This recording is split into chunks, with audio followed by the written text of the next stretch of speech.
Welcome. I'm Alice Alicia Jones, and this is another one of my Living Consciously videos. I Whatever was plaguing me before with YouTube seems to have gone by the wayside, and I seem to have figured it out. Today, we're going to finish up the second chakra. I started that last week. I'm going to finish it today. I always feel that it's really important that you get a sense of what the chakras, where they're located. Most people know where they're located, but all of the different characteristics of them. So that's why I'm doing this both for YouTube and I'm doing it for Rays of Healing on their channel. Um, First of all, the very first thing that I wanted to cover today was the physical location of all the organs that are affected by the second chakra. Second chakra is called the sacral, and it exists right in your pubic area. So, obviously, the sexual organs are part of, of that, but even more comprehensively, the large intestine. So everything that feeds into the rectum goes through the large intestine. So that's located in the second chakra. The lower vertebrae, the pelvis, which the pelvic floor, which obviously is your hips. And I don't know if you've been cognizant and aware of how many people are getting hip replacements. That is a huge deal. And that's a huge piece of equipment that's being put into your body that's not necessarily being uh,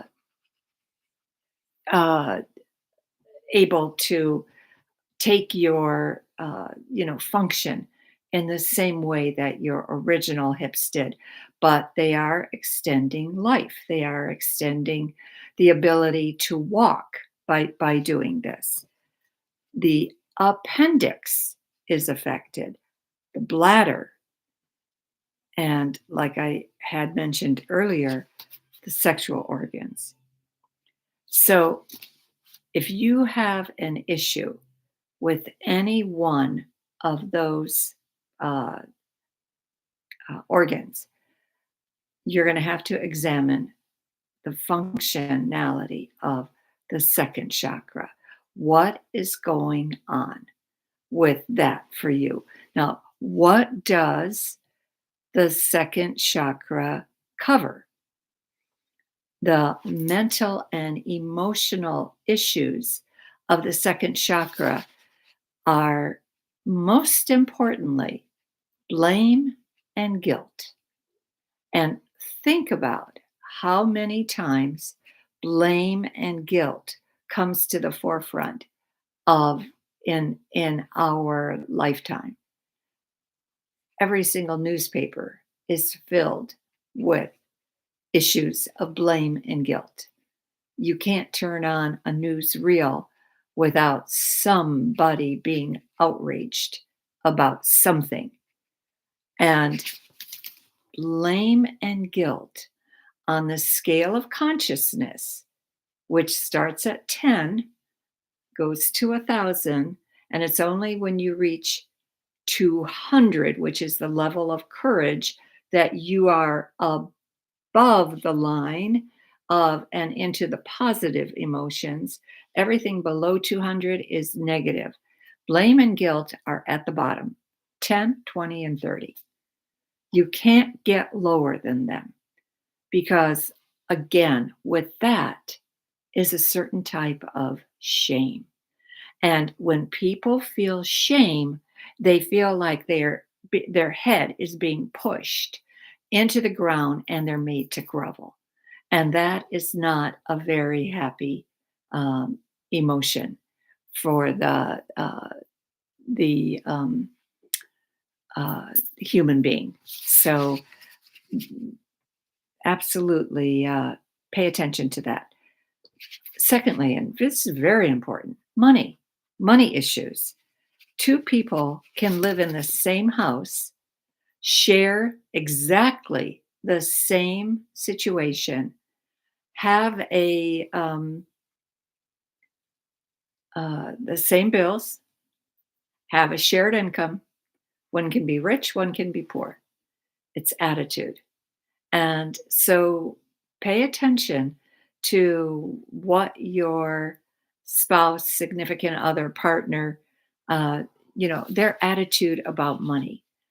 Pay attention to the voice inside your head about your parents, their attitude about money that they passed on to you.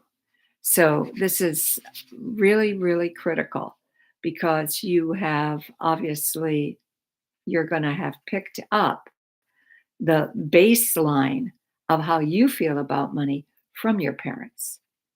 They're your first impression of, is money easy to come by? Is it difficult to come by? Is money always an issue? Is it a problem? Are there arguments over money? Do you have this sense of just being deprived? Is there never enough to eat in the house? And I'm not talking about extreme situations like war, because that just blows everything away.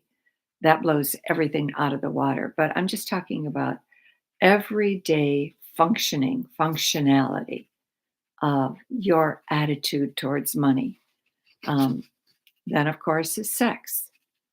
Not going to go into that. That's to me a very personal, private thing. But some people feel they never get enough, and others feel, oh my God, if it's more than once a month, that they're being put upon. So you never really, but attitudes towards sex come strictly from the second chakra. This is really important. Power and control. Power and control are issues that have you and reacting not only to the power that is out there, the people who you perceive have power over you, but also your own personal sense of power. How much power do I have? How much power do I exert? This is one of the reasons my book is called Own Your Power.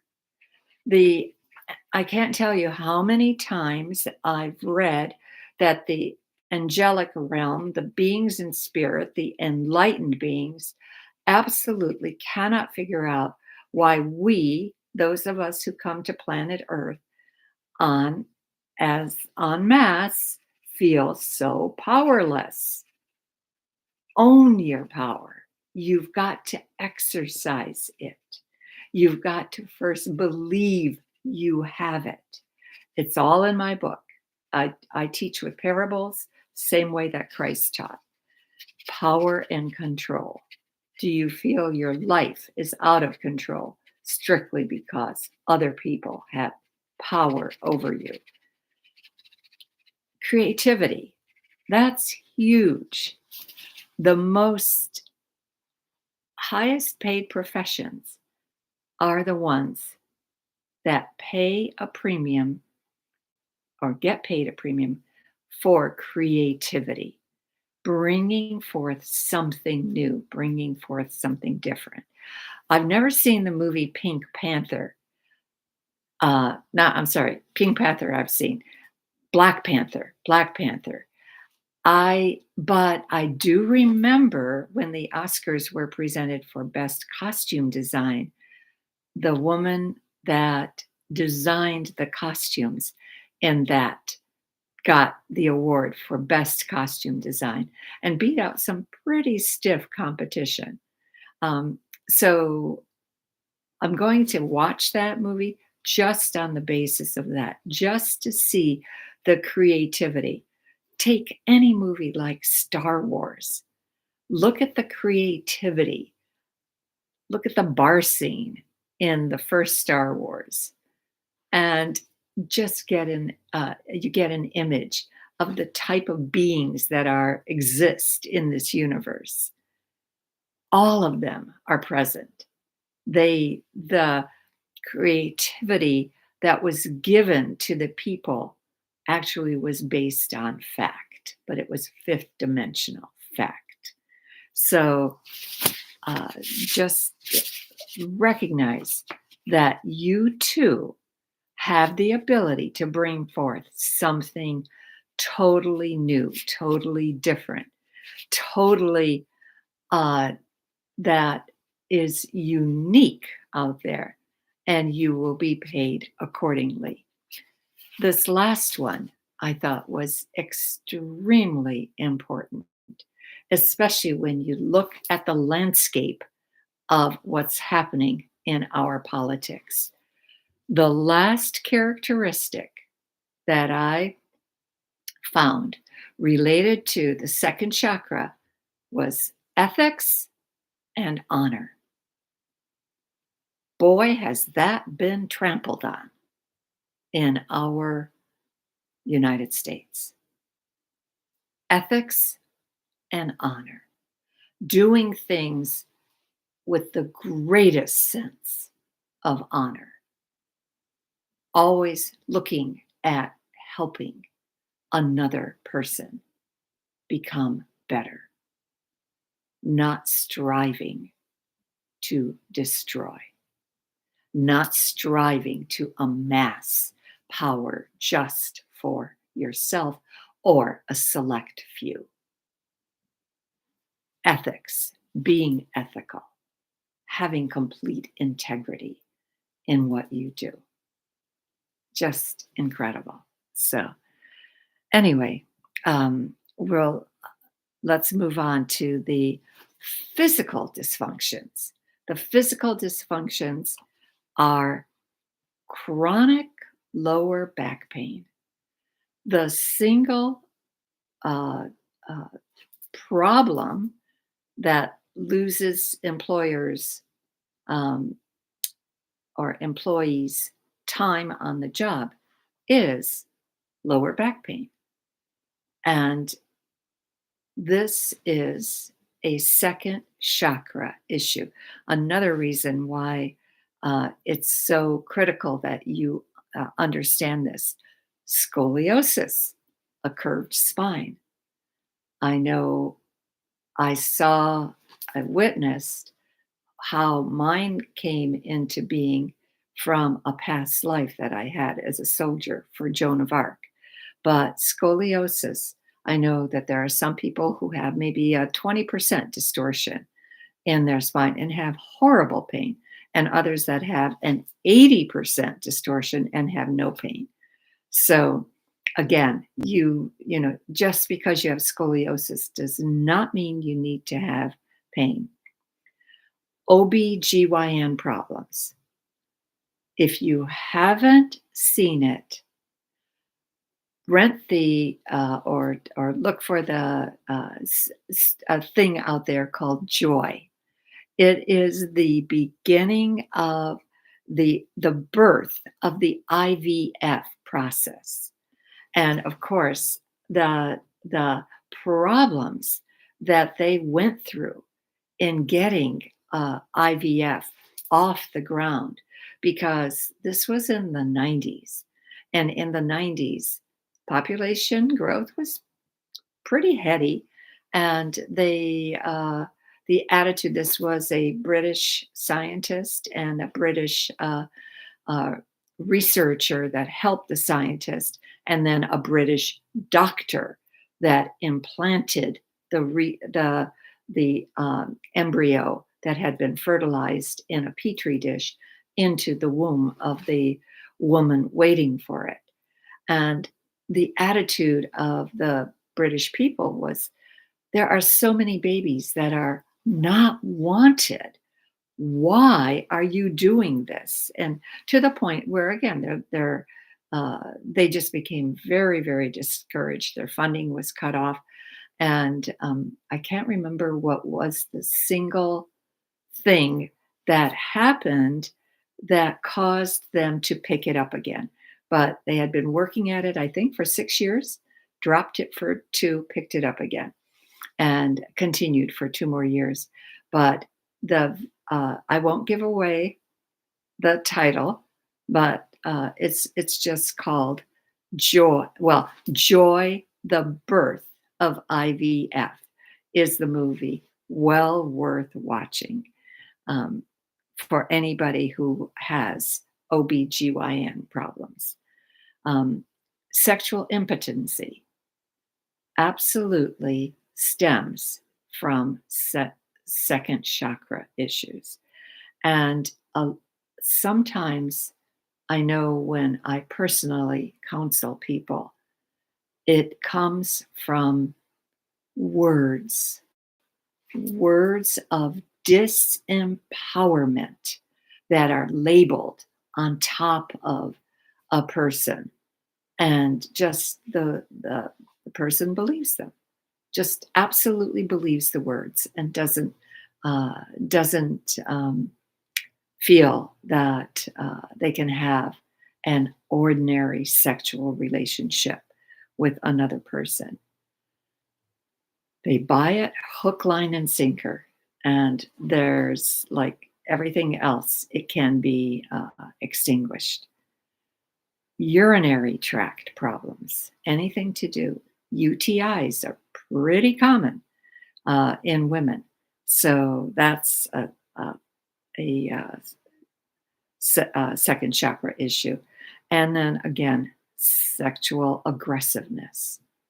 And this can come from, I feel sexual aggressiveness is at the bottom of all bullying.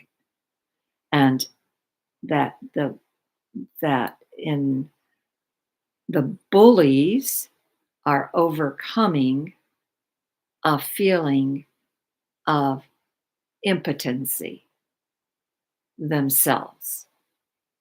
So that's, again, a personal observation that I have made from just witnessing the bullies that I have witnessed both on the television and in normal life. Not many in normal life. I'm very, very blessed with that. But sexual aggressiveness is, and bullying is an issue that is rampant across the United States. My sister has started a nonprofit organization called TEDS strictly to deal with this problem. It's in Tennessee, and she hopes to take it nationwide.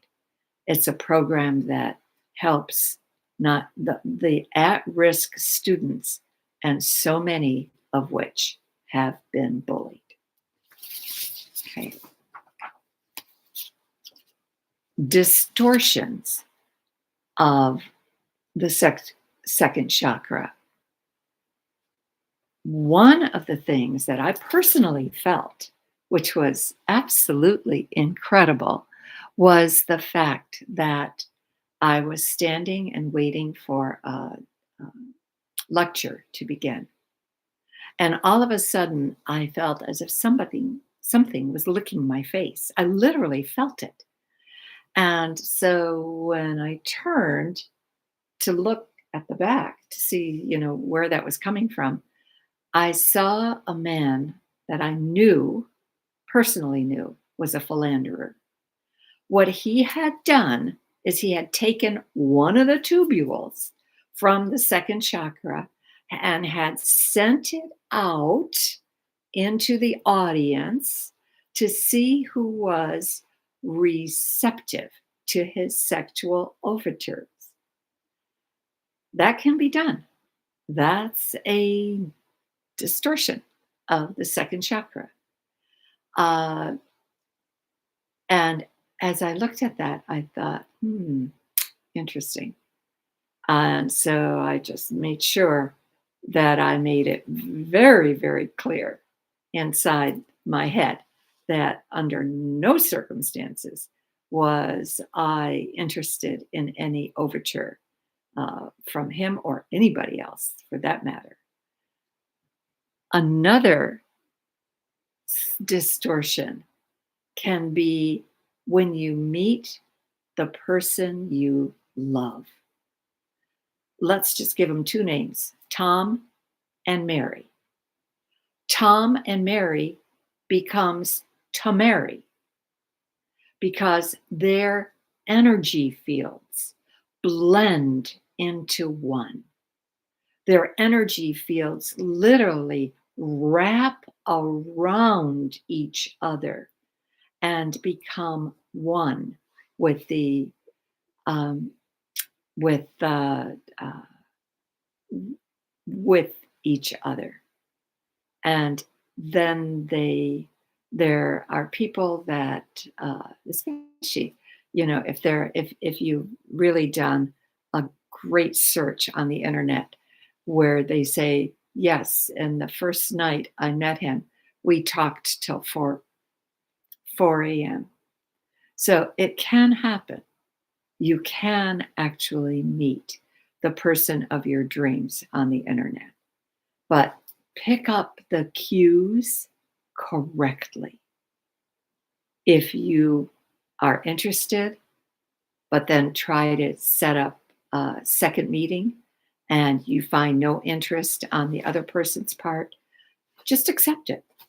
They're not interested. Just accept it. Don't try to force your attention on them. Don't try to force any kind of interest. Um, it's not going to happen. Um, Seeking sexual approval sometimes for, let's say, will bring out neediness when a person seeks out their, uh, let's say, they wrap their life around just having sex as the means to find personal approval.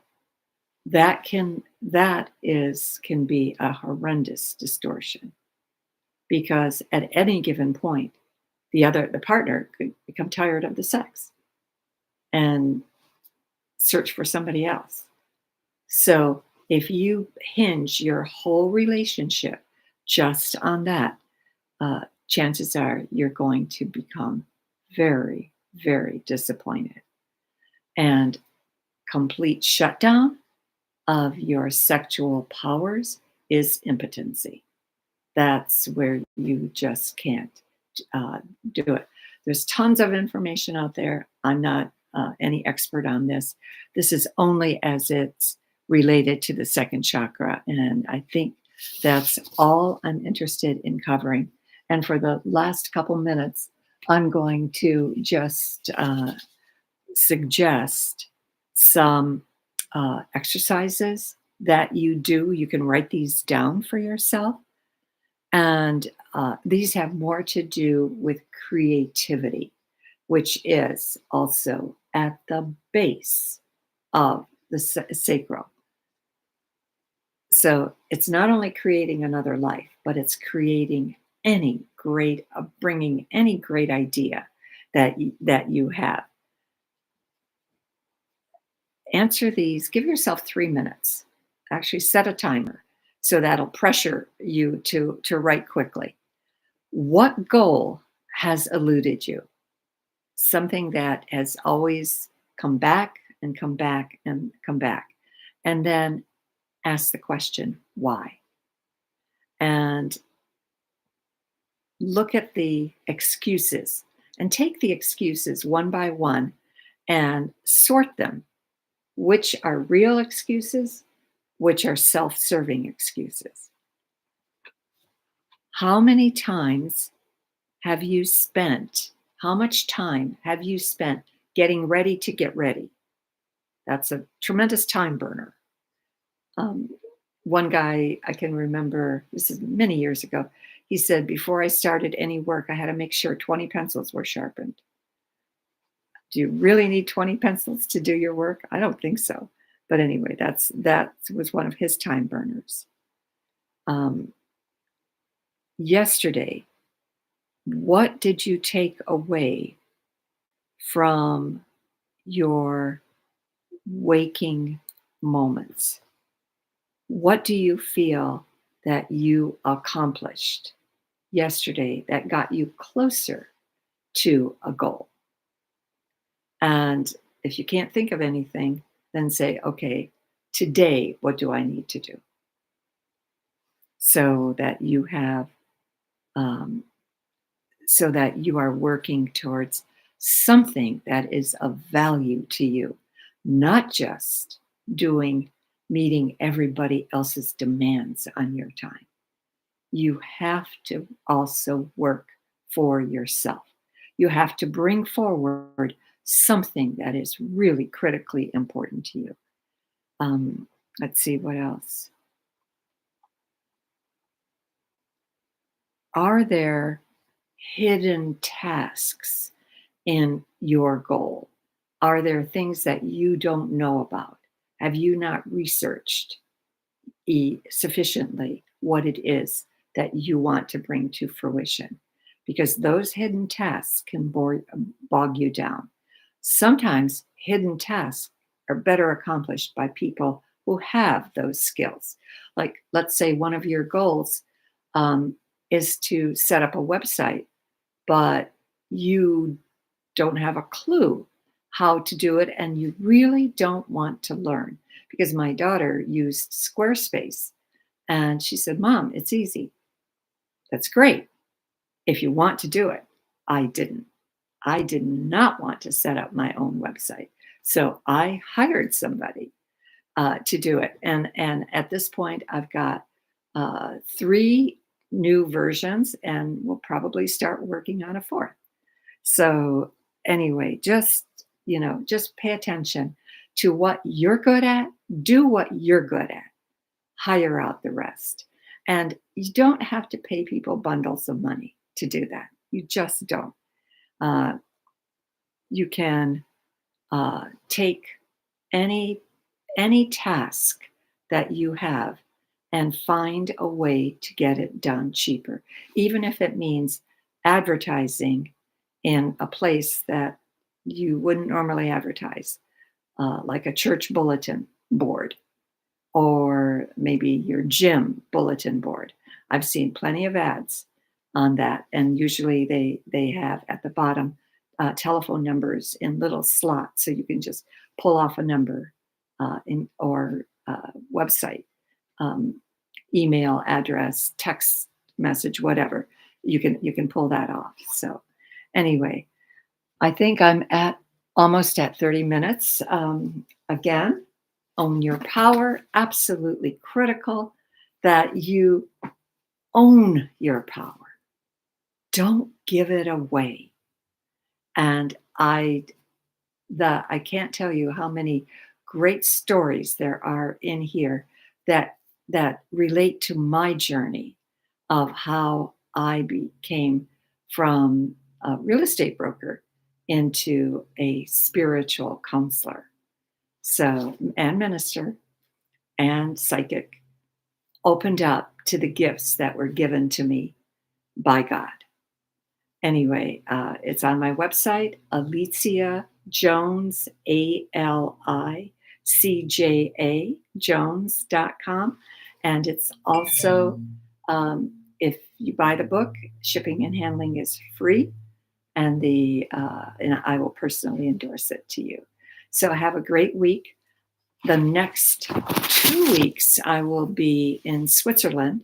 So I won't be here, but I will see you the after the 6th of April. So I think it's the 11th of April that I come. I come back on the 6th. So it's the 11th of April that I will be back on YouTube. I know that people say, "Oh, well, just take it with you." But between the organized tours and the time change, I can guarantee you I'd mess it up. So I just don't want to take a chance. So I would rather just tell you I'll be here in after 2 weeks. Thank you. Have a blessed week and just enjoy this beautiful spring weather that's keeps popping out for us. My daffodils are finally fully in bloom in every place in my home. So I'm just very grateful for that. Thank you. And thank you for your lovely comments.